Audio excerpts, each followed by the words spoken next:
Hey, this is a place to be. You know where we are? We are in the presence of a living legend. Man who not only has family reunions all over the world, but means the same thing today as he did then. Our guest. Hello, Ronnie. How are you? Live and in color. Oh, I tell you, I'm doing wonderful, thank you. And what a treat to see both of you this I've got to morning. think Memphis by now is your home away from home. We're your second home, right? It is, and I've always loved Memphis, because of the connection with Elvis naturally. But I never will forget, I flew in here in 1970 on a 30-day leave from Vietnam. And I was glad to get out of Vietnam for 30 days. I'm sure. So I came into Memphis in the plane, and I was looking around. It was a beautiful, clear night, and I thought, man, I just know Elvis is walking around somewhere down there.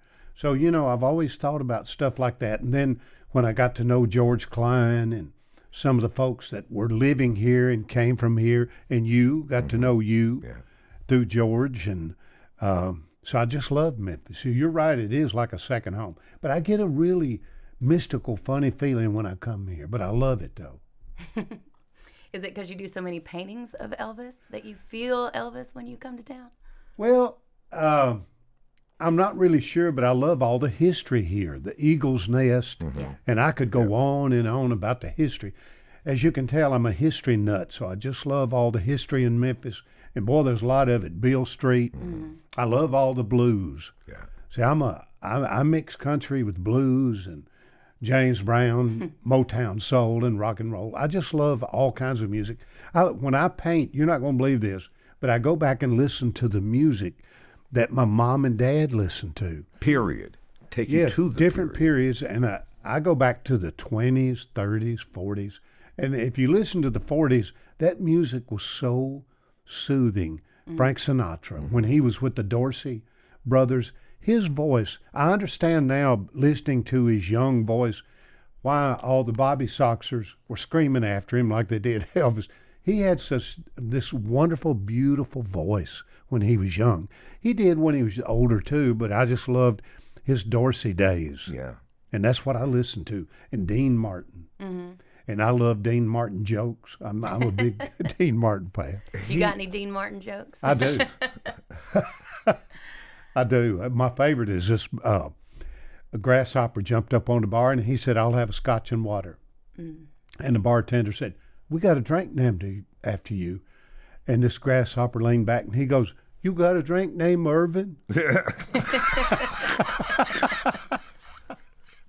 I love that joke. That's the thing about it. Your family, you're wholesome. You've not changed. The world has changed around you in music, but you refuse to, shall we say, follow the trend. They're still following you. That's one of the reasons. These people are feeling like teenagers when they walk out, and they're thinking about their younger days, and you confirm it when you hit the stage, because you brought our energy today. I was thinking about that yesterday. If I live to be 100 like Dick Van Dyke, think about this. If I'm 100 and I'm going, older women are beautiful lovers. But think about this. It'll really mean something then. Yeah. I'll guarantee it will. And there may be a few out there. Older women are better lovers, and I always say older men are grateful. Here. You go. Yes, we are. And we're glad they're patient. Yes. Yeah. Yes. But that's the thing about it. It's like a class reunion. It is no concert anymore. I think you transport people backwards. It's like the time tunnel. They can feel the way they felt then. And because you've always been so honest and earnest, I did two separate things here. That's why you're going to have fans forever. And their kids are becoming fans. Usually, kids will not listen to what their parents like. You're the exception. Well, thank you. I fortunately have younger fans and middle-aged fans and older fans. I have a wonderful fan who is 85, and She thinks that she's my girlfriend, and that's okay. And you haven't told her otherwise. But I love it, though. Yeah. And I'm thinking, like, when I get 85, I hope I feel like that. Well, then I got to thinking, now, Ronnie, that's only 10 years. Oh, no. nine come March the 25th. There you go. Wow. Time marches on, and you continue to have that class reunion. In fact, that's what it ought to be called, the class reunion. That's a wonderful idea. That is a great idea. And a wonderful song idea. You just gave me a song idea. I've got this new song. I just finished it. It's called Rippin', Roarin', Rarin', Ready to Go. That's going to be the title of my new album. Okay. Rippin', Roarin', Rarin', Ready to Go. At 76, that's my new album. And it's my new song. And I love it. And it sounds like something that Elvis would have done back in 54, 55. And I had a stroke back in June. I was on stage, and I was stumbling my words. So my son, who's my drummer, he got up off the drums, and he goes, Dad, are you okay? Now, in Pennsylvania, live show, it's like 100 degrees outside. And I looked at my son, and I said, no, I think I'm having a stroke, which I did. So I stayed in the hospital for 3 days. Of course, I was cutting up with all the doctors and the nurses. Imagine me telling them jokes. Can't believe it. Right. But I had the best time. And this doctor came in from South Africa. He said, Ronnie, he said, I've been doing this a long time. He said, but I just listened to your heart. He said, you have the strongest heart I have ever listened to. He said, the reason that 90% blockage didn't do worse damage is because your heart is so strong, it kept pushing it up to your brain. I said, now wait a minute, Doc. I'd be gentle, I'd be kind. You know I'd be a lion if I only had a brain. Oh. I said, I didn't know I had one of them. He said, you know what? I know you want to go home and have this surgery at home. I said, yeah, Doc, I only live 20 miles from Vanderbilt, one of the best in the world. He said, well, I'm going to let you ride 12 hours. Your son is here to get you. So I walked out of the hospital, and there was this old alligator laying down on the ground. I looked at him, and I said, Mr. Alligator, I said, you look like you're mad. He said, I am mad. I said, what about? And he said, everybody that tells me they're going to see me later, they never do. After a while, crocodile. But anyway, I went through that surgery, and the surgeon was 38 years old, absolutely drop dead gorgeous, but she was 38. And just before she put the mask on me, I said, Christine, now you're 38. Please tell me this ain't your first rodeo.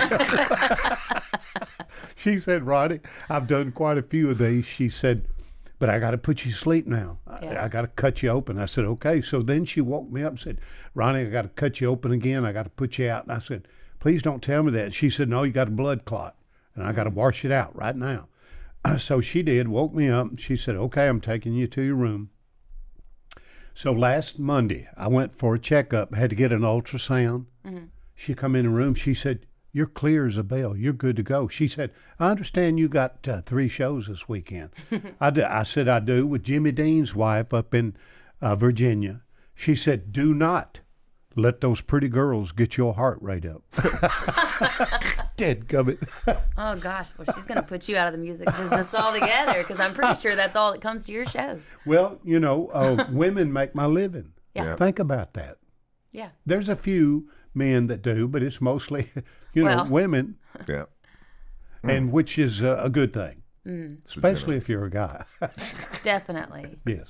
And I don't want to bring up anything too sad, but I know you have lost a very dear member of your band this year.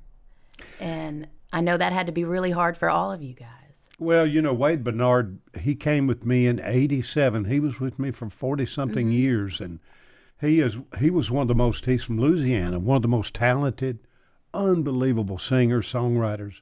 And I was with him, and my son Tyler and my best friend and his wife, we were with him. And Tyler, my youngest son, he and I loved Hank Sr. Yeah. That is my total inspiration in country, Hank Sr. So Tyler put down to his ear, Your Cheating Heart, with the phone. And right at the last note, I'm not kidding, he flatlined.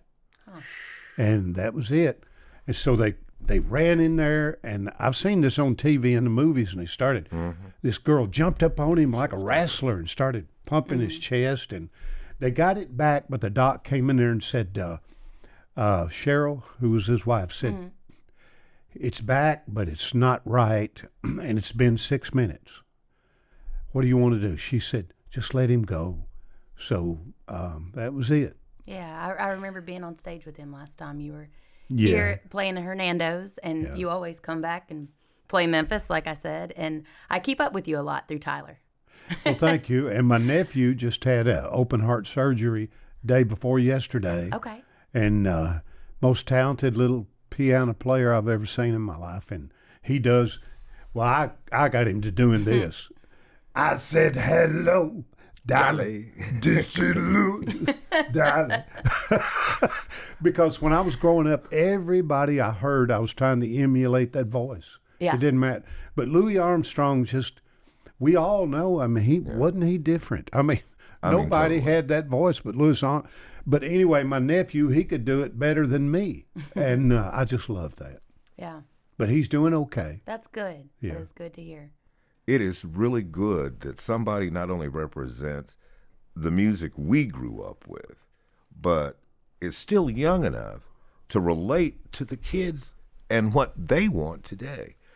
Actually, what they need today. Because if I ever hear another punk band or another this or another, I don't know, desecration of the music scene, I understand that there's rebellion, but music, especially after World War II, meant almost everything because it embodied not only our comeback, but our spiritual comeback. And you represent that every time you get on stage. Well, and I think that's because I love all kinds of music. I mean, I just love one of my favorite all-time singers. I have two. I have a lot, but it's Sam Cooke and my favorite, Jackie Wilson. And I just love those guys. What great songwriting Sam Cooke did. But it was so simple. But there is so much beauty in simplicity. Sure. I tell everybody, if you keep your life simple, you will be happy. Yeah. It's not, you know what I drive? My daddy's 1987 Ford Ranger. Everybody thinks I'm crazy, but I call it my little buddy. Well, when he passed, that was, he had 36 vehicles in his lifetime. The reason why, because he was a trucker in the 20s, 30s, 40s, 50s. So he had a lot of vehicles, but I got his last one. And when he passed away in 90, the only thing I had Unchained Melody out from the movie Ghost with Patrick Swayze. And the last thing that I wanted was any of Daddy's money. I'm from a family of 11. I'm number 7. I told them at the funeral home, y'all take my part. I don't need it. The only thing I want is Daddy's little truck. And I still got it. Amen. Wow. I wouldn't take nothing for that. I tell you, gave away my grandmother's 1951 Pontiac Chieftain. Wow. And to a kid who became a firefighter, lost his life on the job. And I'm sure glad I gave it to him because it gave him something that was generational, but it put him into today. And that's what you do. That's one of the reasons that those shows sell out everywhere they go. Because people nowadays need hope. We keep throwing problems at people and not solutions. And we talk at each other, not to each other. You start the conversation and you make it relevant. And that's one of the reasons you may be one of the most important artists out there because you're one of the few who believes what they sing and lives that life. And that's one of the reasons I love you. I love your philosophies. I will philosophize. Gramps told me that. Oh, you philosophize way too much. But I love that. I don't think so. I don't think you do it enough. I just think you're a wonderful philosopher. I really do. I mean that with my heart. Well, I sure appreciate it. But I appreciate what you bring to the stage and to people's lives daily. But you also understand why I didn't mind doing 40 years of morning television. Because it was, I had anxiety growing up as a kid. I mean, totally anxious. Music was the thing that gave me boldness. I found my music in my boldness in the lyric. And not even the ones that,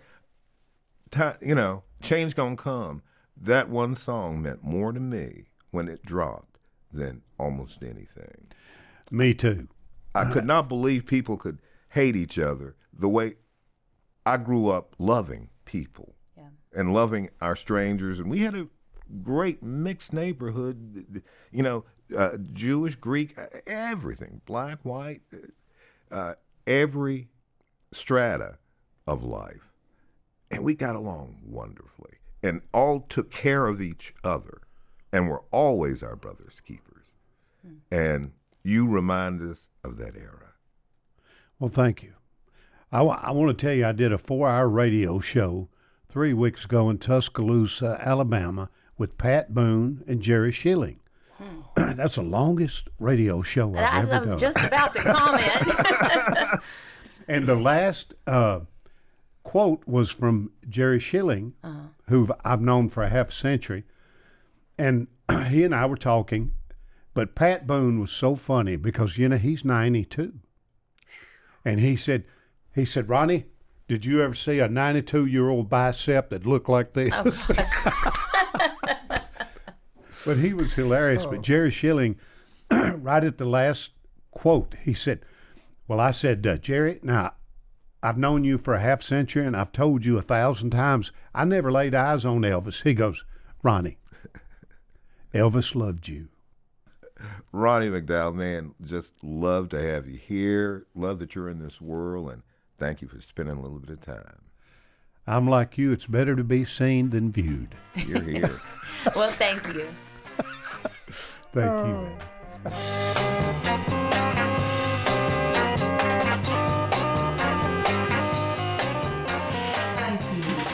We still be over there circle. Been open since 1960. It's never closed. 1960. Wow, I loved it.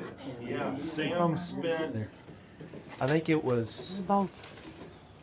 $475,000 on it, $300,000, which in 1960 money was like $5 million, they tell me. Wow. But he called it the Cape Canaveral of rock and roll. So a lot of hits being cut in you? Yeah, Sam the Sham and the Pharaohs, Wooly Bully, Little Red Riding Hood. Wooly Bully. It's so funny because my producer was Buddy Killen for 20 years. Well, they took that song to Buddy, and they played it for him up at Tree Publishing, and Buddy told him no. He missed out. He missed Well, out he on that did, one. didn't he? He always told me, he said, yeah, I turned down Wooly Bully. I bet he regretted that. But, I mean, what a heck of a songwriter he was and producer. He did Joe Tex. Yeah. Sure, you're right. And Buddy said, one day Joe Tex come in, and he said, Buddy Killen, why haven't you put this new record out? It was something Joe wanted to put out after Ain't Gonna Bump No More. Mm-hmm. And Buddy said, no, Joe, I just don't think we ought to do that right now. And he said, Joe just looked at him and said, Buddy Killen, all that record needs is out. That's pretty good. Okay. But I just love this, the history. I didn't know Sam had this place. Yeah, he always rented 706 Union, always rented that, and that was called, they wasn't called Sun, it was called Memphis Recording Service. Right. Yeah. And when he started making some money, he wanted to have his own studio. This was a Midas muffler shop. Really? He bought this building and had it turned into a recording studio. This main room out here, it was where they drove the cars in to do the muffler work. In 1960. Yeah, 1960. In the 50s. So, you're talking about the 400 whatever thousand was not just for the building, but to put the studio in too. Yes. That was a lot of money. Yeah, he spent a lot of money on this, but it was really like state of the art in 1960, and honestly, it's still state of the art now. There's 3 live echo chambers here that all work, and that's kind of rare. Most studios, those aren't Do really electronically. Now, how much of this is original? well, just about everything out on the main floor out there is original. From 60? Yeah. Now in the late 60s, they put in the 2 booths and they put in the carpet. But other than that, it's all original. I have photos of the studio when it first opened, and it's like the same mic stands, same baffles, same chairs. Really? Yeah, Scotty Moore was the first engineer here. I got a photo of Scotty right out there, and I can show you. You can look at that photo and see like the same chairs, I everything. love that. And I'm a history nut, so I just love that. And I worked with Scotty for 40 years. they had a lathe here, a mastering lathe for vinyl records. Yeah. And he did a lot of that work. A lot of the early Stax record stuff was all cut here. Scotty did a lot of it. Green Onions, that when they cut that at Stax, they brought it over here and he cut the lacquer. The recording console that we have, this came out of Stax Records. It was in their V studio. So a lot of Isaac Hayes was done on it, Albert King, Will Milton, all recorded on this. And then all the outboard gear here, this is all original to the studio.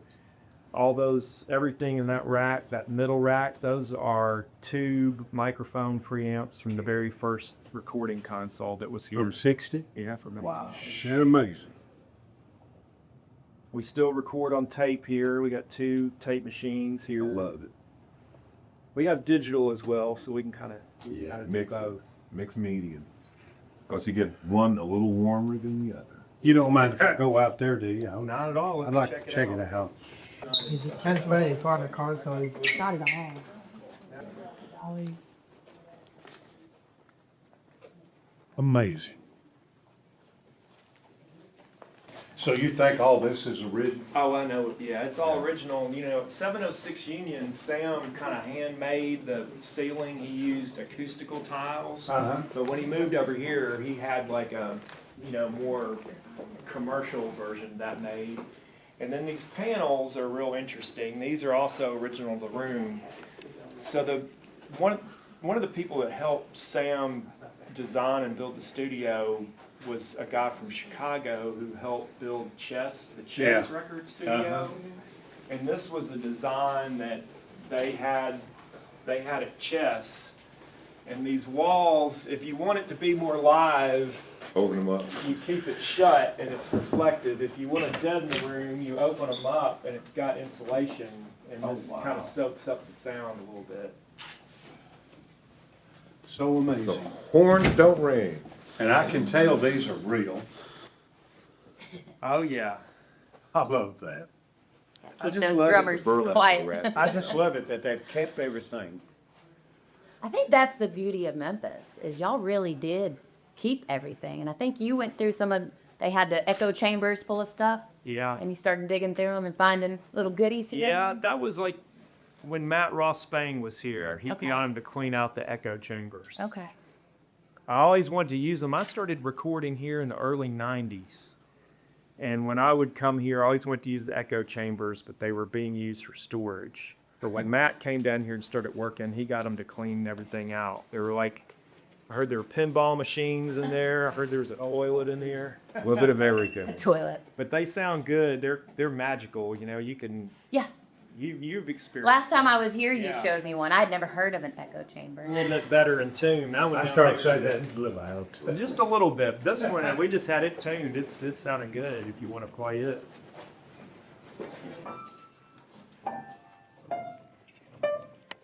In studio. Oh, really? So I'm sure y'all use this all the time, don't you? All the time. It stays like that.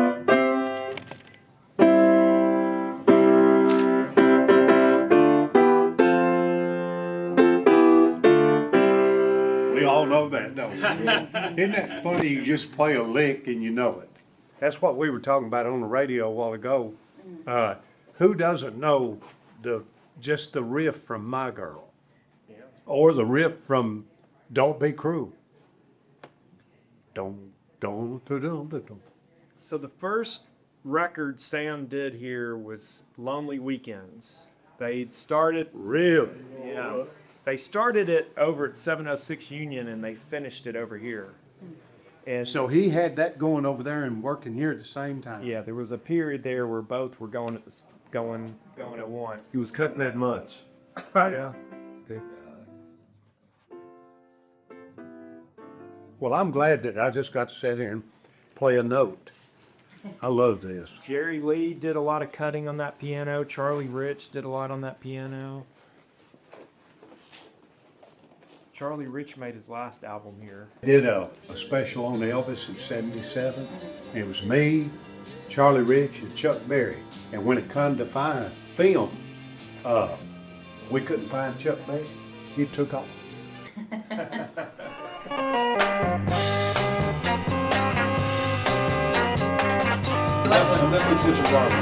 Oh, yeah?